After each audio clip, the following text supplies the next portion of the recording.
Boa noite a todos os participantes deste webinar Dräger em parceria com a MIB e a SBA. Meu nome é Daniele Tavares, sou especialista de treinamento e educação do Dräger Academy Brasil. Hoje vamos abordar como o TOF Scan da Dräger, um monitor de bloqueio neuromuscular, pode auxiliar na prática clínica a pacientes com Covid-19. Acompanhando o atual cenário da pandemia que estamos vivendo, podemos pontuar dois pontos bem críticos agora na pandemia. Primeiro, a falta de leitos. Segundo, a falta do kit intubação. E visando aperfeiçoar esse cuidado ao paciente crítico neste momento tão delicado que estamos vivendo, convidamos o Dr. Antônio para compartilhar a sua experiência com o uso de bloqueadores neuromusculares em uma UTI Covid-19. Boa noite, Dr. Antônio. Boa noite. É um prazer recebê-lo em nosso Design Center da América Latina. Dr. Antônio é um médico intensivista e cirurgião geral, graduado pela Universidade Federal do Mato Grosso, pós-graduado em cuidados paliativos pela Unimed e possui MBA em auditoria médica pela FGV. Convidamos a todos que queiram fazer as perguntas durante a aula. Existe um botão na parte inferior da tela chamado Q&A. Vocês podem enviar as perguntas durante a aula, que ao final tentaremos responder todas as perguntas. Esse webinar é patrocinado pela Dräger em parceria com a MIB e a SBA, contudo não temos influência sobre o conteúdo apresentado. Podemos começar? Perfeitamente, obrigado.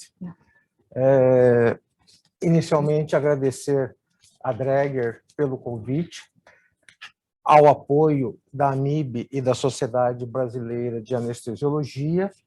E, Daniele, você cometeu uma gafe. Se você fala Mato Grosso do Sul e esquece o Sul, você não entra no Mato Grosso do Sul. Tá? A minha universidade é a Universidade Federal de Mato Grosso do Sul. Eu vou falar sobre o uso desse monitor, que eu não conhecia até poucos meses atrás, é o TOF Scan, e como o uso desse monitor permitiu que a gente pudesse ter uma monitorização e o uso racional de bloqueadores neuromusculares em UTI. Eu não tenho nenhum conflito de interesses, eu apenas trabalho no Hospital Unimed Campo Grande como intensivista, eu atuo como assessor técnico em processos judiciais e sou um servidor público federal aposentado. Eu venho de uma cidade do interior do Brasil, essa bela cidade, Campo Grande, a capital do Mato Grosso do Sul. Tá? É uma cidade com muito verde, com muita fauna, é comum avistar vários tipos de animais silvestres na minha cidade. Recentemente saiu no G1 que até os coatis atravessam em faixa de pedestres lá na minha cidade. E esse parque é um dos maiores da minha cidade, é o Parque das Nações Indígenas, ele fica muito próximo do Hospital Unimed e da minha casa, é um lugar muito agradável para se ver. Este é o Hospital Unimed, onde eu trabalho, é um hospital de construção recente. Essa torre do meio é o prédio novo, essa parte embaixo, à esquerda, era o hospital antigo. É um hospital que ele foi planejado para ter uma ocupação média de 150 leitos. Essa ocupação ela pode variar, dependendo se aquele quarto está sendo usado como acomodação individual ou como acomodação coletiva. Nós tínhamos 20 leitos de UTI e 10 leitos de unidade coronariana. Com a pandemia, nós chegamos a um máximo de 180 pacientes internados e nós estamos atualmente com 4 UTIs exclusivas para COVID. E a unidade coronariana ela está dividindo leitos com a UTI geral e foi transferida para a sala de recuperação pós-anestésica do nosso centro cirúrgico. Nós, como todo o Brasil, começamos a viver a falta do uso de bloqueadores neuromusculares. A imprensa fala muito do kit intubação, mas o kit intubação não é o principal gasto de bloqueadores neuromotores. Aonde se gasta muito é naquele paciente que permanece, às vezes, 48, 72 horas em uso contínuo de bloqueadores neuromusculares. Em Campo Grande, não foi diferente. Alguns hospitais públicos chegaram a ter dificuldades, falta total desse tipo de medicamentos. Felizmente, no nosso hospital, isso nunca chegou a faltar. Mas nós enfrentamos problemas. Aqui, esse slide nosso é o consumo médio de bloqueadores neuromotores. Nós tivemos um consumo médio de quase 300 ampolas por dia, e o máximo nós chegamos a 437 ampolas por um dia. Ao mesmo tempo, o nosso estoque de bloqueadores neuromotores, ele sofreu uma queda. Essa coluna azul mais escuro é o estoque total de bloqueadores, e vocês vejam que no final do gráfico ela ficou em níveis extremamente críticos, que davam apenas 2 dias de uso de bloqueadores neuromotores para o nosso hospital. E com isso, nós chegamos numa situação extremamente grave. O que fazer? Como que nós vamos continuar dando o melhor tratamento para os nossos pacientes? E a solução veio da união de 2 especialidades que talvez muita gente não saiba, mas a terapia intensiva ela se originou da anestesiologia. As UTIs modernas que nós temos hoje em dia, elas começaram no início da década de 20, no Hospital Johns Hopkins, nos Estados Unidos, na sala de recuperação pós-anestésica, que quando faziam neurocirurgias, o pessoal da anestesiologia montava um cuidado especial para aquele paciente. E, posteriormente, em 1926, criou-se a primeira UTI na cidade de Boston, e era tocada somente por anestesiologistas. Nós, da Unimed Campo Grande, tivemos uma grande oportunidade, vamos assim dizer.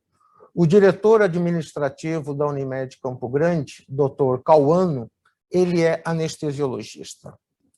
E a área dele é a responsável pela aquisição dos medicamentos.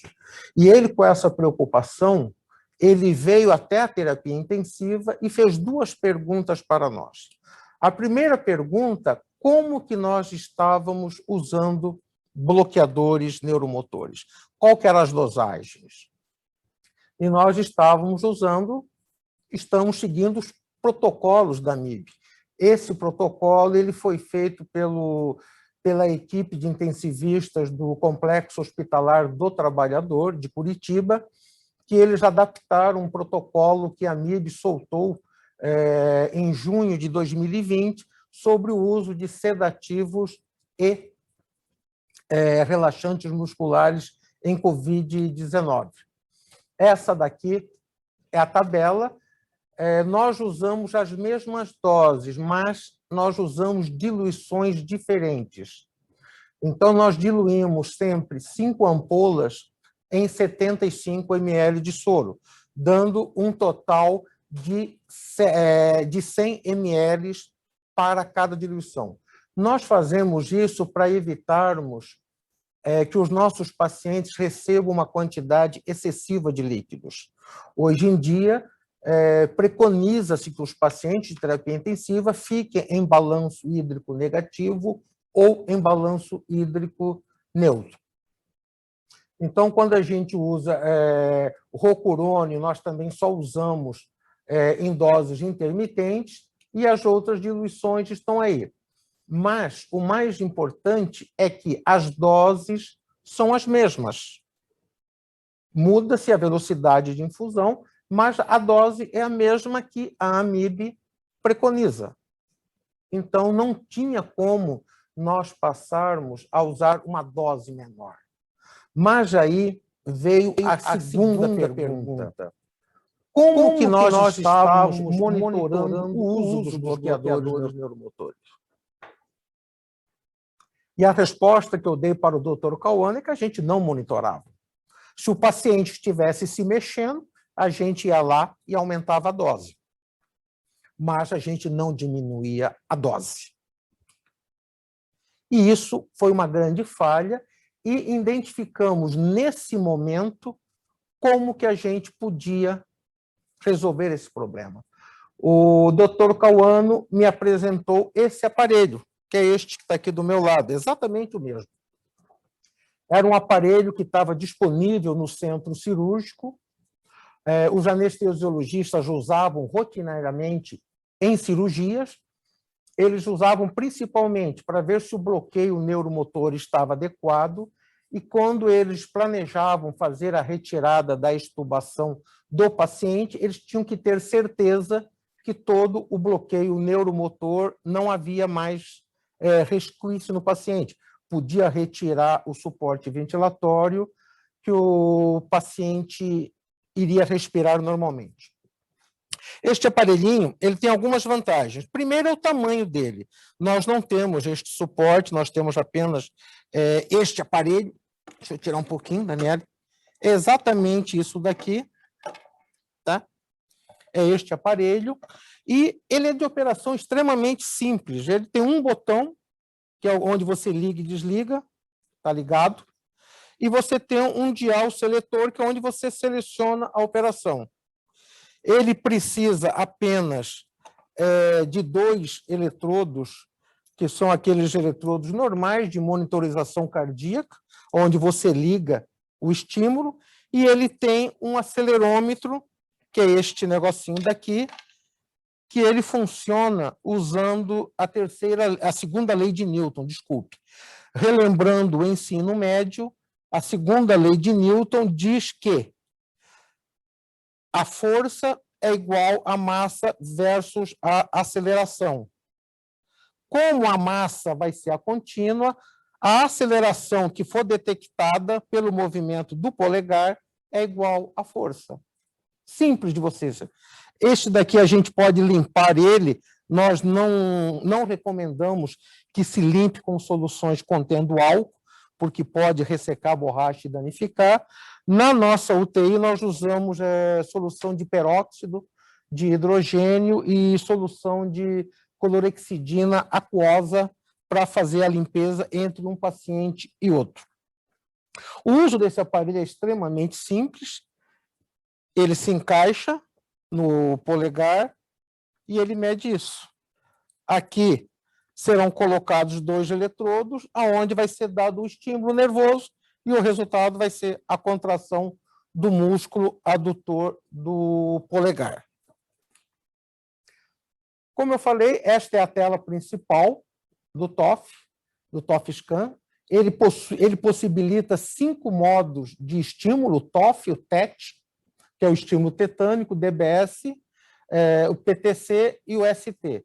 Nós usamos basicamente só 2 estímulos, o TOF e o PTC. Aqui à direita, nessas 3 luzes verdes, a luz de cima indica o estado de ligação do acelerômetro, se está funcionando. A do meio é a impedância da pele, isso quer dizer se o eletrodo está bem colocado. Alguns pacientes têm muito pelo nessa região, então você deve retirar esses pelos. Deve ser feito sempre uma desengorduração, tirar a gordura da pele através de passar álcool, secar e aplicar os eletrodos. E o outro item de baixo é o nível de carga de bateria. Normalmente, hoje em dia, na Unimed, cada UTI tem um aparelho desse, e quem faz o exame é a minha enfermeira, que ela chega, a primeira coisa que ela faz, quem está usando o bloqueador, ela faz e me passa o resultado. Este é o estímulo, esse é o método mais utilizado, que ele verifica, ele testa o músculo adutor do polegar. Então, são colocados os eletrodos, como eu disse, um é bem na prega cutânea, exatamente aqui, e o outro 2 centímetros anterior. O eletrodo vermelho ele é sempre proximal ao nervo, o eletrodo preto ele é distal ao nervo. Na Unimed, a gente só usava esse aparelho, essa monitorização, No dia que eu saí de Campo Grande, chegou os novos modelos de sensores, que pode ser estimulado também o músculo flexor do hálux, você estimula o nervo tibial posterior, novamente a localização, o vermelho proximal ao nervo, o preto distal ao nervo, e também pode ser usado para você detectar o músculo conjugador do supercílio, que fica acima da sobrancelha. Neste caso, tem a impressão inicial de que o vermelho está distal, mas não é. O nervo facial ele sai do forame estilomastoideu, da mastoide, então o nervo está aqui, o proximal. O distal é que está para frente. Tá? É um cuidado que deve-se ter quando for usar esse tipo de estimulação. Tá? Nesse caso, a estimulação do nervo facial, o sétimo par craniano. Após eu ter recebido todas essas instruções e orientações do serviço de anestesiologia, nós começamos a ver o que cada modo faz. O estímulo isolado, ele é apenas um estímulo, dá um choque e você vê a contração. Nesse caso, não é usado o acelerômetro, é um estímulo individual. Outra forma de estímulo é o estímulo tetânico, que dá um estímulo de uma alta frequência, qualquer frequência acima de 35 Hz é considerado um estímulo tetânico, mas, por padrão, dá-se um estímulo de 50 Hz, que é o estímulo mais próximo de uma contração fisiológica máxima. Esse estímulo tetânico ele tem uma característica que ele promove o fenômeno da facilitação pós-tetânica. Devido à grande mobilização de acetilcolina e ao aumento da síntese de acetilcolina, um estímulo isolado que antes não dava resultado, após um estímulo tetânico, ele passa a dar resultado. Isso ocorre por 60 segundos após o término do estímulo tetânico. Uma outra forma é a estimulação de dupla salva, que também ela é usada porque ela permite ver que o paciente tem movimentação. Ela também não usa o acelerômetro. É uma avaliação tátil ou visual do examinador. E nós estamos usando a sequência de 4 estímulos, que é o TOF. Essa é a estimulação padrão. São dados 4 estímulos de uma frequência de 2 Hz. Em 2 segundos, dá-se 4 estímulos. E o bloqueio ele é avaliado pelo número de respostas do aparelho, que é o que nós mais usamos, ou seja, de 4 estímulos, teve 4 respostas. De 4 estímulos, não teve nenhuma resposta. Ou pode ser calculado em percentual de bloqueio, que você divide o primeiro estímulo, que é o mais potente, é o que obtém mais resultados, porque ele mobiliza toda a quantidade de acetilcolina disponível nesse estímulo, e você divide pelos outros estímulos, pela aceleração dos outros estímulos. Um TOF que dá 4/4, ou seja, você teve 4 estímulos, 4 respostas. Esse paciente não tem nenhum bloqueio neuromotor. O TOF que tem 0/4, ou seja, você deu 4 estímulos e não foi detectado nenhuma resposta pelo acelerômetro, você tem um índice de bloqueio em torno de 95% a 100%. Quando você tem apenas uma resposta aos 4 estímulos, que é o TOF 1/4, o seu bloqueio está em torno de 90%, e quando você tem 2/4, é em torno de 80%, e 3/4, de 75% a 80%. Depois nós temos o modo PTC. O modo PTC, a contagem pós-tetânica, ela é usada quando eu tenho a resposta 0/4. Ou seja, o TOF deu 4 estímulos, nenhum desses estímulos teve uma resposta. Será que esse paciente está totalmente curarizado? Lá seria de 95% a 100%. Então, você usa o modo PTC do TOF scan. Esse modo PTC, ele dá primeiro um estímulo tetânico. Lembre-se que o estímulo tetânico causa a facilitação, tá? E depois do estímulo tetânico, ele dá 10 estímulos simples, e ele observa a resposta. Se o paciente tiver PTC 0 para 10, ele está 100% curarizado, ele não tem nenhum movimento muscular. Se ele está com PTC de 5 a 7%, significa que esse paciente, em breve, ele irá ter o TOF 1 para 4. Essa foi as orientações do serviço de anestesiologia do Dr. Cauano, do Dr. Kleber e do Dr. Maximiano, que foram os 3 anestesistas que decidiram ajudar a UTI a otimizar ao máximo o uso de bloqueadores neuromotores. No dia 14 de abril, nós começamos na UTI 2, que é a UTI que eu coordeno, houve o início do protocolo inicial de monitorização. E nós estabelecemos algumas regras. Aqueles pacientes que estavam em posição supina, nós iríamos tolerar um TOF de 2 para 4. Esse era o nosso objetivo. Aqueles pacientes que estavam em posição prona, que está sendo muito utilizado na COVID, a gente queria um TOF 0 para 4 e um PTC 5 para 10, que era para possibilitar um índice de curarização de 95% a 100%.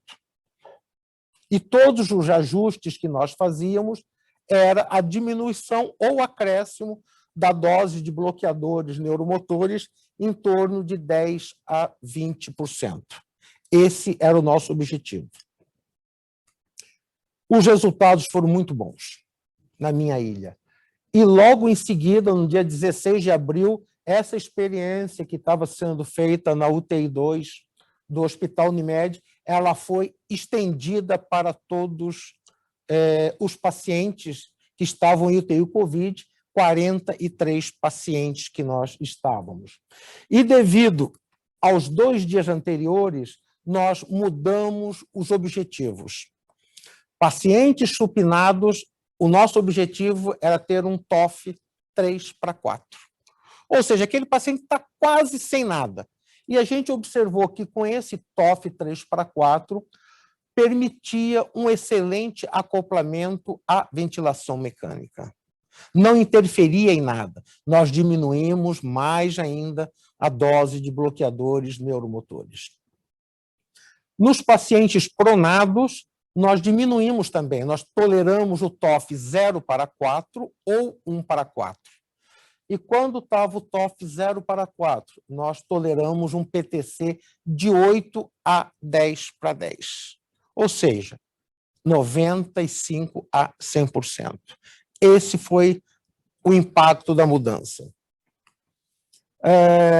No dia 20 de abril, também por orientação do Serviço de Anestesiologia, nós começamos o uso da solução de magnésio com lidocaína para a potencialização dos efeitos neuromotores. Isso não surgiu do acaso. Isso é uma recomendação da Sociedade Brasileira de Anestesiologia, que ela publicou esse documento para uso racional dos fármacos para anestesia e sedação durante a epidemia de Covid-19. A lidocaína, ela é usada como um potencializador, ela tem a dose de manutenção de 1,4, de 1 a 2 miligramas por quilo por minuto. Isso é o aval da Sociedade Brasileira de Anestesiologia. E nós também temos o sulfato de magnésio. Isso aqui, nessa parte do sulfato de magnésio, nós também tivemos a colaboração do Serviço de Ginecologia e Obstetrícia, O sulfato de magnésio é muito utilizado pelos obstetras em eclâmpsia e pré-eclâmpsia. Então, eles têm uma grande experiência e eles vieram juntar forças com a terapia intensiva. E, mais uma vez, o serviço de anestesiologia preparou uma receita de bolo para nós, em que a gente pega uma bolsa de soro fisiológico de 250 ml, despreza 200 ml, a gente acrescenta 120 ml de sulfato de magnésio a 10%, tá? E acrescentamos 80 ml de lidocaína sem vasoconstrictor. Muita atenção para essas duas coisas. Sulfato de magnésio, 10%, alguns hospitais trabalham com 50%, e a lidocaína, obrigatoriamente, sem vasoconstrictor. O serviço de anestesiologia também calculou as doses para nós, né? Os nossos pacientes, a grande maioria está entre 80 e 90 quilos, e essa solução, uma bolsa dessa solução dá para pouco mais de 12, 15 horas. Então, isso é trocado a cada 12 horas na nossa UTI, se troca essa bolsa. O controle dos níveis de magnésio, inicialmente, nós fazemos de 6 em 6 horas. A faixa-alvo é de 5 a 7 miligramas, tá? E após 24 horas dentro da faixa-alvo, nós passamos a fazer a dosagem de magnésio de 12 em 12 horas somente. E com tudo isso, aquele consumo nosso de bloqueador que chegou a 400 ampolas por dia, nós tivemos uma diminuição muito significativa. O consumo médio, que era próximo de 200 ampolas, caiu para 150. O consumo máximo que nós chegamos antes da monitorização a 400 ampolas ficou em 300. E o consumo mínimo nosso caiu para 44 ampolas. Esse gráfico, ele começa no dia 12, quando começou o bloqueio na UTI 2, e ele pega depois do dia 26, quando houve a aderência de todas as UTIs do hospital e o uso da solução de magnésio. Se nós pegarmos apenas da metade do gráfico para a direita, a queda no consumo foi espetacular. A média, com certeza, está abaixo de 50 ampolas por dia. E no Hospital Unimed, nós não temos mais problemas com o uso de bloqueadores neuromotores. Não falta mais bloqueadores neuromotores no nosso hospital. E não é que não falta porque a Unimed descobriu um fornecedor, mas sim porque as UTIs passaram a usar os bloqueadores de uma forma racional, de uma forma otimizada. É muito comum hoje na UTI nós diminuirmos a dose dos bloqueadores e uma diminuição brutal. O paciente sair de 15 ml hora para 5 ml hora. E isso deve-se porque agora nós temos uma ferramenta que possibilita eu monitorar, eu sei se o meu paciente precisa de mais ou de menos. Além da diminuição do uso de bloqueadores, nós vamos ter benefícios que ainda não estão mensurados, mas com certeza nós vamos ter uma diminuição acentuada da polineuropatia do paciente crítico. Essa polineuropatia do paciente crítico, ela é diretamente relacionada à quantidade de bloqueadores neuromotores que o paciente utiliza. E nós diminuindo a polineuropatia do paciente crítico, nós vamos diminuir a permanência desse paciente em ventilação mecânica.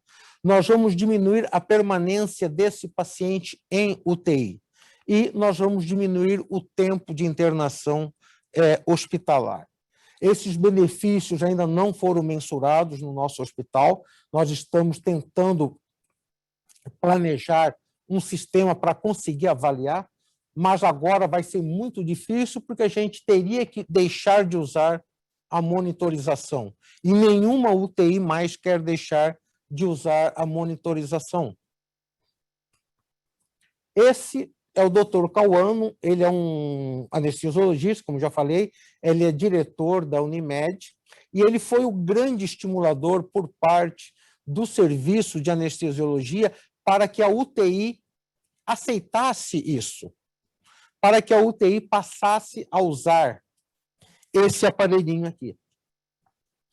E hoje, lá em Campo Grande, saiu um artigo na mídia leiga dizendo que foi a cooperação mútua de especialidade que permitiu usar de uma forma racional e otimizar os medicamentos, né?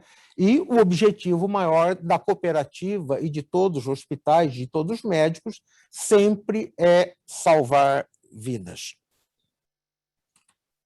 Hoje em dia, eu não consigo mais ver uma UTI usando bloqueador neuromotor por qualquer motivo sem a monitorização desse estímulo.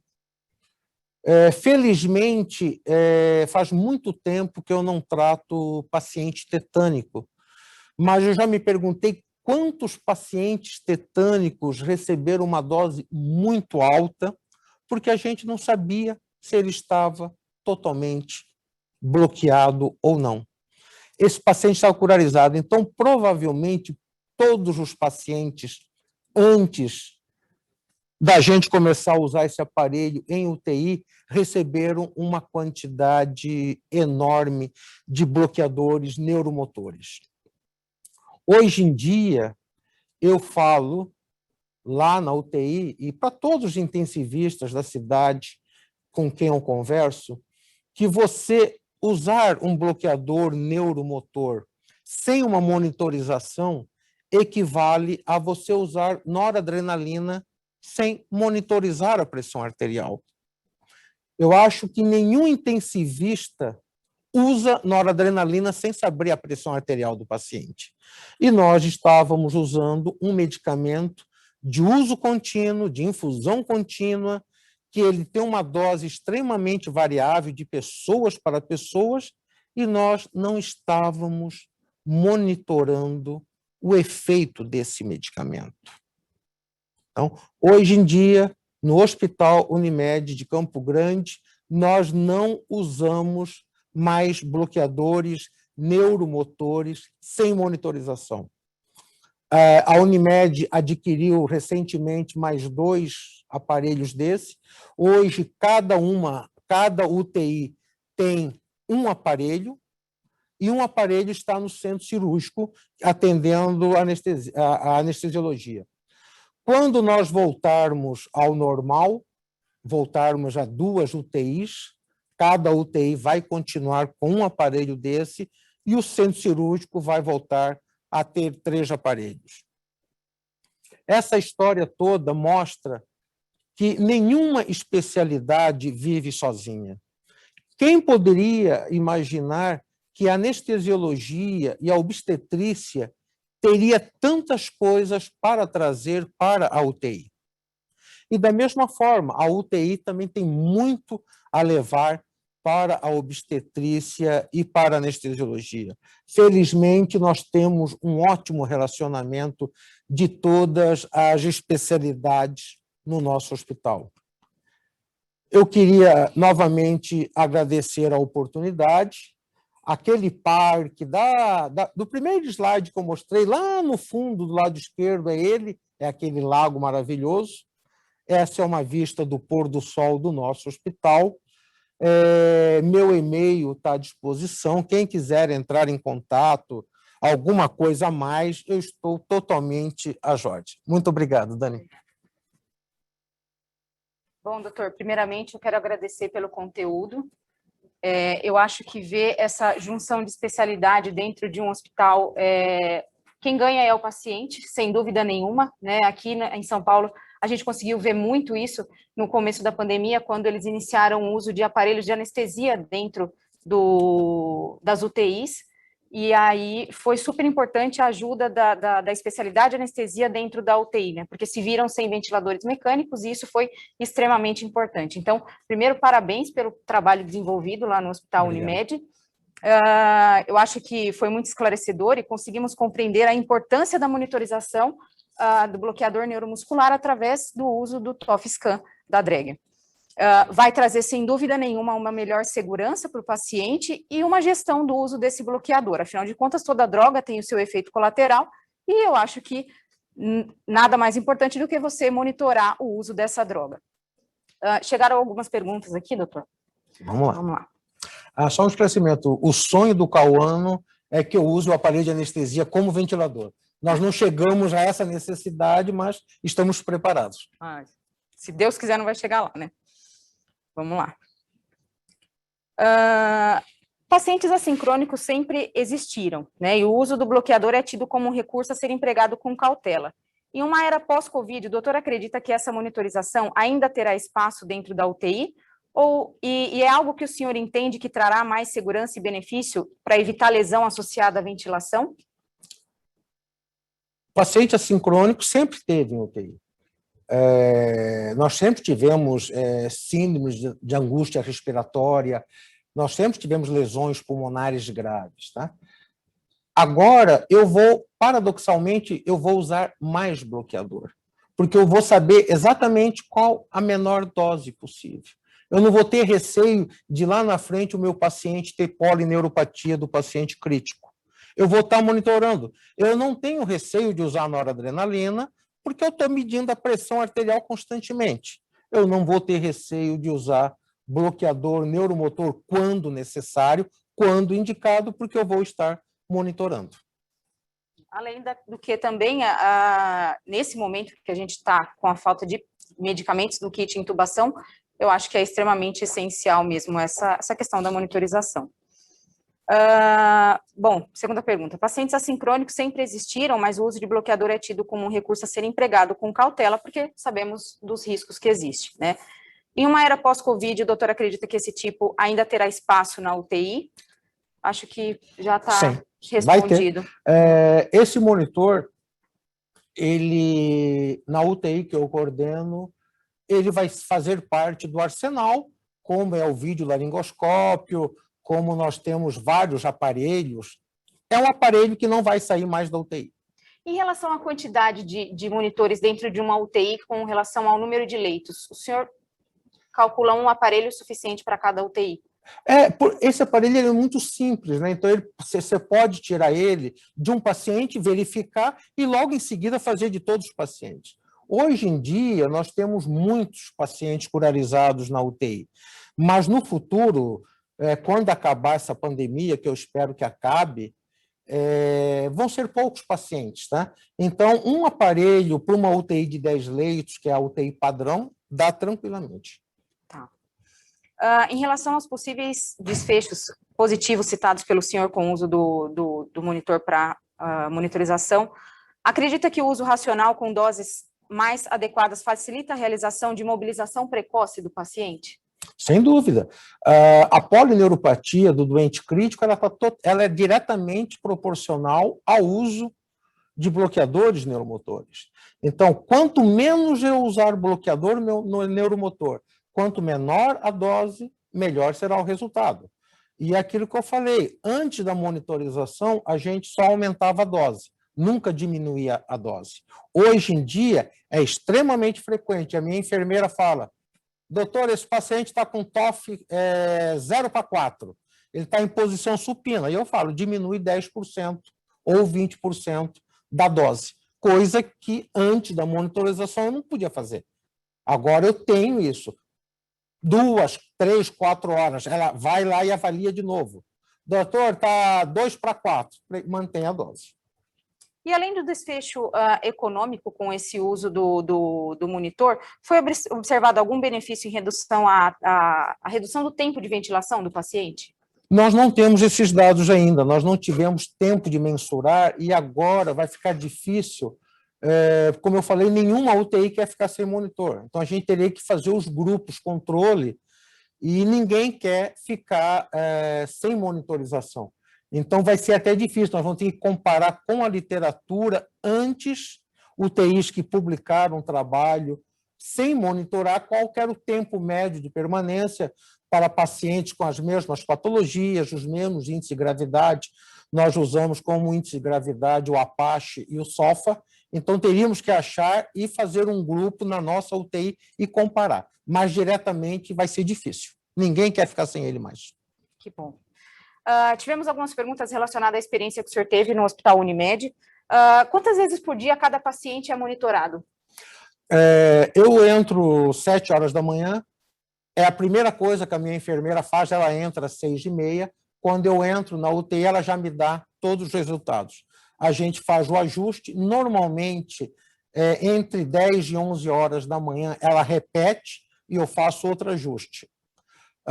No horário da tarde e no início da noite. Então, em média, são 4 medidas nas 24 horas. E aí, se necessário? Se necessário, mais. Se o paciente vai ser pronado, a gente faz porque nós temos que aumentar o grau de bloqueio. Tá. Se ele for ser supinado, nós fazemos para diminuir o grau de bloqueio. E foi aleatória essa escolha de 4 vezes ao dia? Eu faço 2 vezes, é que eu gosto de fazer uma vez, eu faço as mudanças, depois eu quero ver o resultado, tá? Essa mudança, à tarde entra outro plantonista e à noite outro plantonista. Então, cada plantonista faz uma vez, eu faço 2 de manhã. Entendi. Quais as referências consideradas para esses pontos de corte? Por que escolheram esse protocolo? Tudo isso foi fundamentado principalmente em trabalhos publicados por anestesistas, né? Que de terapia intensiva eu não achei quase nada. Tá? Então, nós estipulamos junto com os anestesiologistas o que seria melhor. O que o anestesiologista consideraria um paciente totalmente bloqueado. Então, foi a experiência da anestesiologia vindo para a UTI. Quando eles deram aqueles primeiros padrões de corte, nós observamos que estava muito bom. E como nós queremos otimizar ao máximo, nós tentamos diminuir um pouco, e essa diminuição não causou nenhum problema. Nós não tivemos problemas de assincronia, de pacientes que estão pronados se movimentarem, extubações acidentais, perdas de catéteres, nós não tivemos absolutamente nenhum problema desses. Tá. A relação dessa medida com alguma escala de sedação? Nós tentamos usar também o monitor de bis junto. Era o nosso sonho, né? Puxa, eu vou monitorizar sedação e vou monitorizar bloqueio, é o paraíso. Nós tivemos dificuldades com o monitor de bis, porque uma vez que você desconecta o eletrodo do monitor, você não consegue conectar novamente. Pelo menos o monitor que estava disponível no hospital. Então, nós monitoramos um paciente somente, só tinha um aparelho de monitor de bis, e a gente viu que o nível de sedação dele não quer dizer o paciente estava com um bis entre 40 e 60, que, segundo os colegas anestesiologistas, era um ótimo, e às vezes o paciente se mexia. Então, não tinha uma relação, o nível de sedação com o nível de bloqueio. Entendi. Bom, doutora, muito obrigada. As perguntas foram essas. Obrigado. Qualquer dúvida que vocês tiverem, né, para encaminhar para o doutor Antônio, ou queiram alguma informação específica sobre o monitor TOF-Scan Dräger, o monitor de bloqueio neuromuscular, vocês podem acessar o QR Code que está aí na tela, ou pode enviar pelo link que disponibilizamos no chat. De forma a auxiliá-los nesse momento tão delicado que estamos vivendo na pandemia, desenvolvemos condições especiais do TOF para todos os participantes deste webinar. O webinar foi gravado e será disponibilizado no site da AMIB e da Dräger Brasil. Muito obrigado a todos os participantes e obrigado, doutor Antônio, em especial, por essa noite especial. Eu que agradeço, muito obrigado.